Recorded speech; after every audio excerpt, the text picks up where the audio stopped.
3, 2, 1, 0.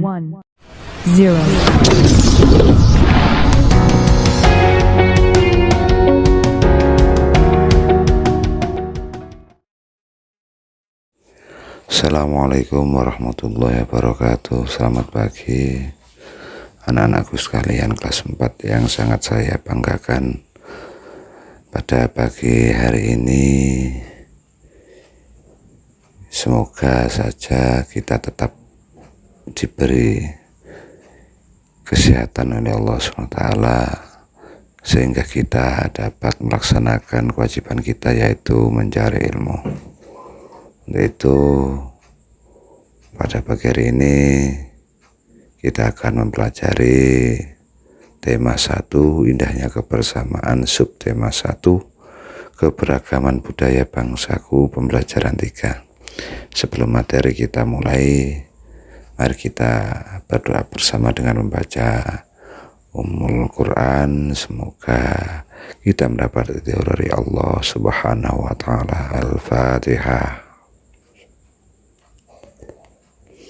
Anak-anakku sekalian yang sangat berbahagia, mari kita simak materi berikut ini.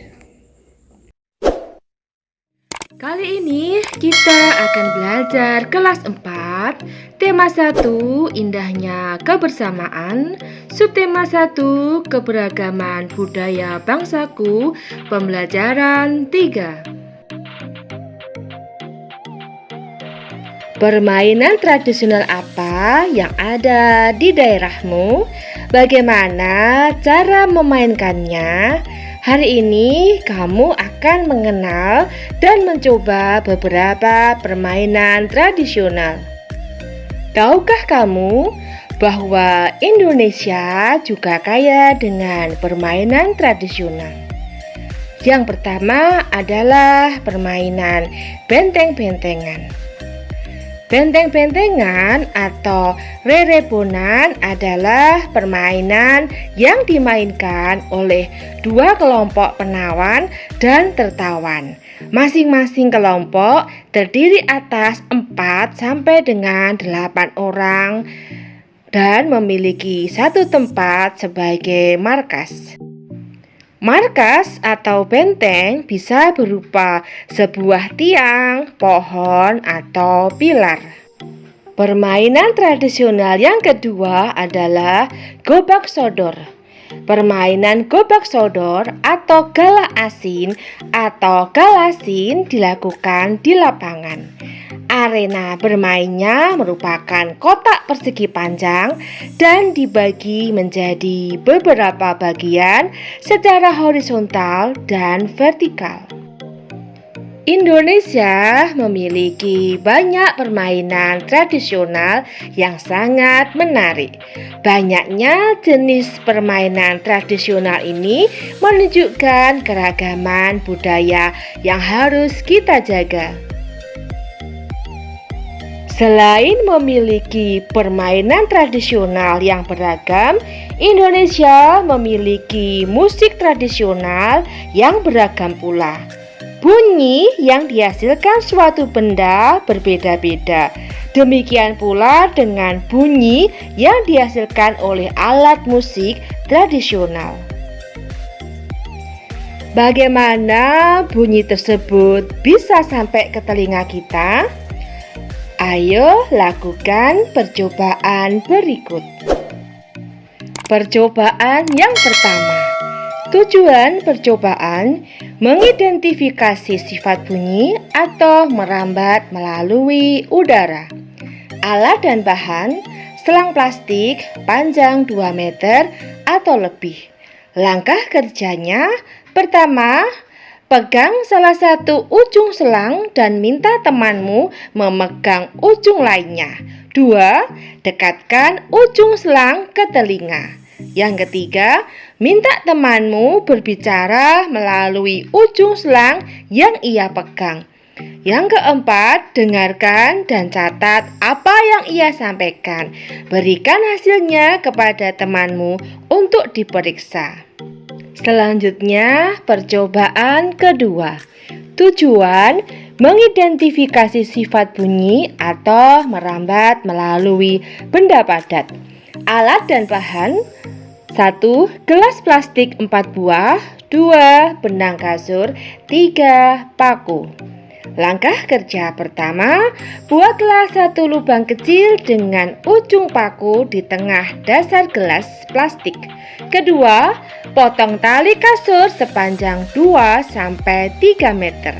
3. Masukkan benang ke dalam gelas plastik melalui lubang kecil. 4. Buatlah simpul agar tidak lepas. Langkah kelima, berbicaralah dengan temanmu melalui telepon gelas plastik. 6. Lepaskan benang dari gelas plastik. 7. Berbicaralah dengan temanmu melalui telepon gelas plastik tanpa benang. 8. Dengarkan dan catat apa yang ia sampaikan. Berikan hasilnya kepada temanmu untuk diperiksa. Percobaan ketiga. Tujuan: mengidentifikasi sifat bunyi atau merambat melalui benda cair. Alat dan bahan: 1. Ember besar, 2. Air, 3. Batu koral, 4. Corong kecil. Langkah kerja: 1. Isi ember dengan air hingga penuh. 2. Masukkan corong ke dalam ember hingga bagian bawahnya terendam. Usahakan corong tidak menempel pada ember. 3. Ketuklah salah satu sisi ember dengan menggunakan batu secara perlahan. Sementara itu, dekatkan telingamu pada bagian atas corong. 4. Dengarkan dan catat hasilnya. Dari percobaan tersebut, kita dapat menemukan sifat bunyi merambat. 1. Bunyi merupakan gelombang yang perambatan arahnya sejajar dengan arah getarnya. Bunyi dapat terdengar jika memenuhi syarat berikut. A. Ada sumber bunyi. B. Ada media penghantar. C. Ada pendengar. 2. Bunyi yang berasal dari sumber bunyi sampai kepada pendengar dengan cara merambat. 3. Bunyi dapat merambat melalui media perantara, udara, zat cair, dan benda padat. Bunyi tidak dapat merambat tanpa adanya media perantara. 4. Bunyi yang merambat melalui benda padat dan zat cair akan terdengar lebih jelas dibandingkan bunyi yang merambat melalui udara. Pada pembelajaran sebelumnya, kamu sudah membaca cerita tentang siap menghadapi musim hujan. Bacalah sekali lagi cerita tersebut dan tulislah gagasan pokok dan gagasan pendukungnya. Setiap bacaan biasanya terdiri dari beberapa paragraf. Setiap paragraf memiliki gagasan pendukung. Gagasan pokok adalah ide utama yang dibahas dalam suatu bacaan. Dapat berupa kalimat inti atau pokok paragraf. Gagasan pendukung adalah uraian atau tambahan informasi untuk gagasan pokok. Simak bacaan berikut. Siap menghadapi musim hujan. Musim hujan hampir tiba. Warga desa Kampung Babakan berdiskusi untuk melakukan kerja bakti. Mereka berencana membersihkan selokan. Mereka sepakat ketika selokan bersih, warga tidak akan kebanjiran. Pagi itu, semua warga terlihat sangat bersemangat membersihkan selokan. Pak Sami dan Pak Udin sibuk mengambil sampah yang ada di dalam selokan. Pak Made dan Pak Udin memastikan saluran selokan lancar. Pak Nur mengambil sampah-sampah dan meletakkannya di gerobak sampah. Setelah acara kerja bakti selesai, warga berkumpul untuk menikmati teh hangat dan pisang goreng. Makanan tersebut dimasak oleh warga ibu-ibu. Mereka senang karena selokan desa sudah bersih. Kini mereka siap menghadapi musim hujan. Dalam paragraf pertama, gagasan pokoknya yaitu musim hujan hampir tiba.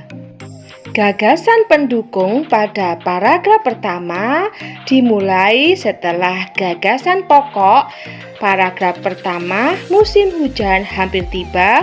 Setelah itu nomor 2 paragraf yang kedua gagasan pendukung yaitu warga desa Kampung Babakan berdiskusi untuk melakukan kerja bakti dan mereka berencana membersihkan selokan. Dan yang terakhir nomor 4, mereka sepakat ketika selokan bersih, warga tidak akan kebanjiran. Demikian materi pada pagi hari ini. Semoga menjadi ilmu yang bermanfaat bagi kita semua. Amin amin. Amin ya robbal alamin. Ada kurang lebihnya kami mohon maaf yang sebesar-besarnya. Akhirul kalam. Assalamualaikum warahmatullahi wabarakatuh.